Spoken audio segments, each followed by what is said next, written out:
ഗുജറാത്ത് തീരത്ത് അറബിക്കടലിന്റെ ആഴത്തിൽ മുങ്ങിക്കിടക്കുന്ന പുരാതന നഗരമായ ദ്വാരകയിലേക്ക് പോവുകയാണ് മോദി.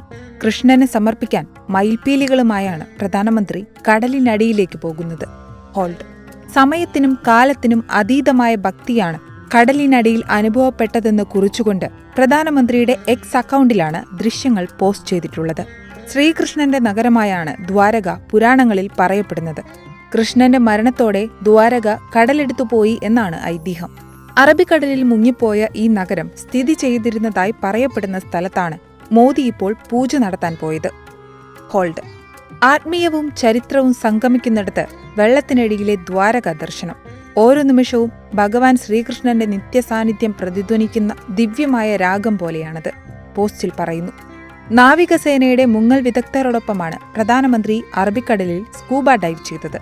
കടലിനടിയിൽ നിന്ന് പകർത്തിയ ചിത്രവും അദ്ദേഹം എക്സ് പ്ലാറ്റ്ഫോമിലൂടെ പങ്കുവച്ചിട്ടുണ്ട്. ദ്വാരകയിൽ പ്രാർത്ഥിച്ചത് വളരെ ദിവ്യമായ അനുഭവമായിരുന്നുവെന്ന് പറഞ്ഞ മോദി, ഭഗവാൻ ശ്രീകൃഷ്ണൻ എല്ലാവരെയും അനുഗ്രഹിക്കട്ടെ എന്ന് പ്രാർത്ഥിക്കുന്നുവെന്നും എക്സിൽ കുറിച്ചു.